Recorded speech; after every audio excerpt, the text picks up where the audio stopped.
नि सा गा पनि पनि धा पा पद पद गा नि ध सा नि सा गा पनि पनि धा पा पद पद गा नि ध सा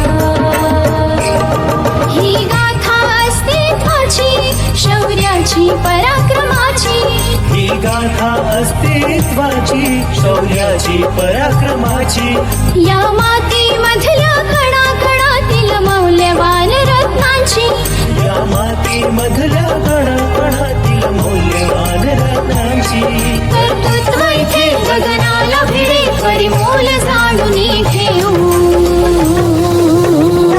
व्यक्तिविशेष नमस्कार विद्यार्थी मित्रांनो, रेडिओ MPSC गुरुमध्ये मी RJ प्रिया तुम्हा सर्वांचं मनापासून स्वागत करते. विद्यार्थी मित्रांनो, आपण व्यक्तिविशेष या सत्रामध्ये सामाजिक, कला, क्रीडा, विज्ञान, तंत्रज्ञान, साहित्य अशा सगळ्याच क्षेत्रात ज्या व्यक्तींनी उल्लेखनीय अशी कामगिरी करून आपला इतिहासात ठसा उमटवला आहे अशा व्यक्तींविषयीची सविस्तर माहिती आपण या सत्रात करून घेत असतो.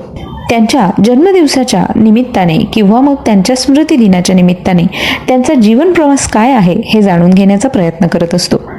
आजच्या या सत्रात आपण मराठी लेखिका आणि साम्यवादी स्त्री कार्यकर्ती तसेच महाराष्ट्रात वकिलीची सनद मिळवणारी पहिली महिला म्हणजेच गोदावरी परुळेकर यांच्याविषयीची सविस्तर माहिती जाणून घेणार आहोत.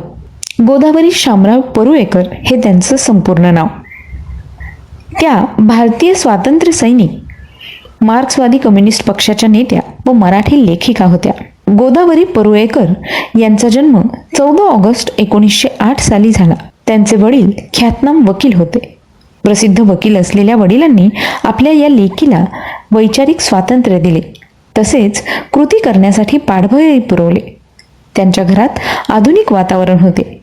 BA LLB झालेल्या गोदावरीबाई कामगार चळवळीत सामील झाले. याच काळात साम्यवादी कार्यकर्ते शामराव परुळेकर यांच्याशी त्या विवाहबद्ध झाल्या. या विवाहामुळे कामगारांच्या प्रश्नांच्या विविध पैलूंशी त्यांचा परिचय झाला. दुसऱ्या महायुद्धाच्या काळात त्यांना वरचेवर तुरुंगवासात दिवस काढावे लागले. युद्ध संपल्यानंतर त्या वारली शेतकऱ्यांशी जोडल्या गेल्या. त्या शेतकऱ्यांची वेठबिगारीत दखल घेतली जात नव्हती आणि समाजात त्यांना प्रतिष्ठाही नव्हती. आपली दखल घेतली जावी आणि सामाजिक उन्नती व्हावी यासाठी वारली शेतकरी करत असलेल्या संघर्षाचा त्या एक भाग बनल्या. गोपाळकृष्ण गोखले यांच्या भारत सेवक समाजाच्या त्या सदस्य बनल्या. 1912 मध्ये ना. म. जोशी यांच्या मार्गदर्शनाखाली गोदावरी परुळेकर यांनी मानद सहाय्यक सचिव म्हणून कामगारांच्या शिक्षण प्रसाराच्या कामात मोलाची भूमिका पार पाडली. गिरगावपासून परळपर्यंतच्या या भागांमध्ये ठिकठिकाणी नागरिकांना वर्तमानपत्रे वाचण्यासाठी केंद्रे सुरू केली. त्यामुळे लोकांमध्ये वाचनाची आवड निर्माण झाली व त्यांना शिक्षणाची गरज वाटू लागली. या सुमारास 1917 मध्ये चिंचपोकळी येथे त्यांनी वाचनालय सुरू केलं. त्यावेळी त्यांची 11 मोफत ग्रंथालये व 10 मोफत वाचनालये सुरू होती.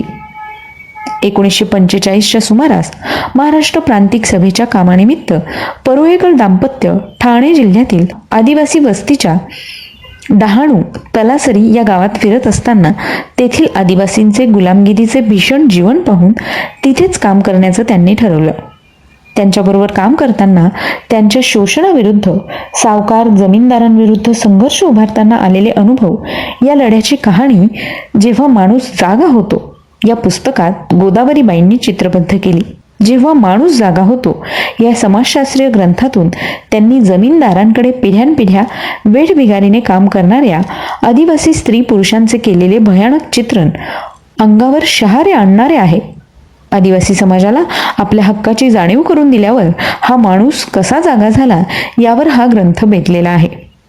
यातील वेठबिगारी गाडून टाकली या प्रकरणातून आदिवासींच्या कोंडलेल्या भावना जागृत होऊन त्यांच्यात नवचैतन्य कसे निर्माण झाले याचे वर्णन केले आहे.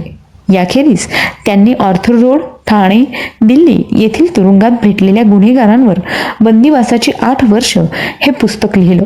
ठाणे जिल्ह्यातील वारली या जमातीच्या महिलांच्या जीवनात सुधारणांची पहाट आणणारी कणखर स्त्री म्हणजे गोदावरी परुळेकर. अंधश्रद्धेच्या जोखंडामधून त्यांची काही प्रमाणात सुटका करण्यासाठी त्यांनी आयुष्यभर प्रयत्न केले. गोदावरीताईंनी स्त्रीविषयक देखील कार्य केलं. गोदावरीताईंनी वारली समाजातील स्त्रियांवर होणारे अत्याचार पाहिले. या स्त्रिया एका दृष्ट चक्रात अडकल्या होत्या. विक्षिप्त जमीनदार आणि सामाजिक पितृसत्ताक दबाव यामुळे त्यांची मोठी घुसमट होत होती. हे दृष्ट जमीन मालक त्यांच्यावर बलात्कार करत. तितकीच दुःखाची बाब अशी की वारली महिला या पुरुषा इतक्या पवित्र नाहीत असा समज रूढ होता. शिक्षणाचा अभाव आणि अंधश्रद्धांचा पगडाही आणखी सामाजिक दुखणीही जोडला जात होताच. यामुळे चुकीच्या विनाशकारी कल्पनांचा पगडा या समाजावर होता. एखाद्या निष्पाप आणि निरुपद्रवी स्त्रीला अचानक भूतबाधा झाल्याचं जाहीर होत असे. अकारणच तिला मारहाण होई. इतकेच नव्हे तर भूताने झपाटलेल्या झाड बनलेल्या या महिलेची हत्या करण्यापर्यंत त्यांची मजल जात असे. स्त्रियांवरील या अत्याचारांविरुद्ध लढण्याचा निर्णय गोदावरीताईंनी घेतला. परंतु स्त्रियांमध्ये बदल घडवून आणण्याच्या कामात त्यांना अपेक्षेप्रमाणे यश मिळालं नाही. कारण त्यांच्या लक्षात आलं होतं की वारली आदिवासींच्या कल्पना, आदर्श कृती यामध्ये सुधारणा घडवून आणण्यास शिक्षणाशिवाय अन्य पर्याय नाही. तेव्हा त्यांच्या शिक्षणासाठीच काम करण्याचा निर्णय घेतला. त्याचबरोबर सामाजिक आणि आर्थिक न्यायासाठी त्यांना लढाईचे बळही गोदावरीताईंनी दिले. त्यासाठी राजकारणाचे प्राथमिक धडे देखील त्यांनी शिकवले. या साऱ्या संदर्भातील लढ्याच्या आठवणी त्यांनी आपल्या जेव्हा माणूस जागा होतो या आत्मचरित्रात सांगितल्या आहेत. या पुस्तकाला 1972 साली साहित्य अकादमी पुरस्कार मिळाला. या पुस्तकातून प्रेरणा घेऊन अनेक कार्यकर्ते तयार झाले. परोपकारी गोदावरीताई आणि त्रस्त वारली आदिवासी यांच्यावर हल्ला करण्यास पोलीस आणि सैनिक कचरले नाहीत. 1946 साली वारली भागात जाण्यास त्यांना मनाई करण्यात आली. तरीसुद्धा वेषांतर करून त्या भागात पोहोचण्यास गोदावरीताईंना यश आले. तिथे वेषांतर करून त्या 3 वर्ष कार्य करीत राहिल्या. 1950 साली त्यांना पोलिसांनी ओळखले आणि 3 वर्षासाठी तुरुंगात पाठवले. परंतु त्यांचे प्रयत्न वाया गेले नाही. तोपर्यंत वारलीच्या नावावरील सामाजिक शूद्रत्वाचा शिक्का पुसला गेला होता. महिलांचे हक्क आणि सामाजिक आर्थिक समानता या कारणांसाठी गोदावरीताईंनी काम केले. शैक्षणिक कार्यक्रमाचे क्षेत्र असो की कामगार संघटनांना आश्रय देणे असो, देशांतर्गत कामगार संघटना असो की शिवण वर्गाच्या वेळा ठरवणे असो, गोदावरीताईंचा त्यामध्ये सिंहाचा वाटा होता. वारलींबद्दल त्यांना असणाऱ्या कळवळ्यामुळे या जमातीला स्वातंत्र्य आणि लौकिक नव्याने मिळवण्याचे बळ मिळाले.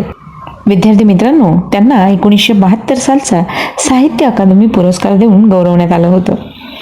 त्यांची जेव्हा माणूस जागा होतो आणि बंदिवासाची 8 वर्ष ही पुस्तके बरीच गाजली. अशा या साम्यवादी स्त्री कार्यकर्त्या आणि मराठी लेखिका गोदावरी परुळेकर यांचा 8 ऑक्टोबर 1996 रोजी मृत्यू झाला.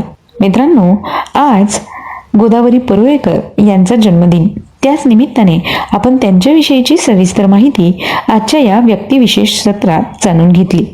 मला खात्री आहे की ही माहिती तुम्हाला आवडली असेल. तेव्हा याविषयी काही सजेशन्स किंवा मग फीडबॅक द्यायचे असतील तर तुम्ही आमच्या 8698869880 या व्हॉट्सअप क्रमांकावर संपर्क साधू शकता. आणि मित्रांनो, सोबतच तुम्ही आमचं व्यक्तिविशेष हे सत्र स्पॉटीफाय म्युझिक ॲप, अँकर FM, रेडिओ पब्लिक किंवा गुगल पॉडकास्टवर देखील ऐकू शकता. याचबरोबर तुम्हाला वेळोवेळी स्पर्धा परीक्षांचे अपडेट्स देता यावेत किंवा विविध वेबिनारची माहिती देता यावी याकरता खास आम्ही तुमच्यासाठी घेऊन आलो आहोत फेसबुक आणि इंस्टाग्रामचे पेजेस, ज्यांचं नाव आहे स्पेक्ट्रम अकॅडमी आणि रेडिओ MPSC गुरु. तेव्हा मित्रांनो, हे पेजेस लाईक, फॉलो आणि शेअर करायला विसरू नका. विद्यार्थी मित्रांनो, आता वेळ आली आहे तुम्हा सगळ्यांची रजा घेण्याची. मी RJ प्रिया तुम्हा सगळ्यांची रजा घेते.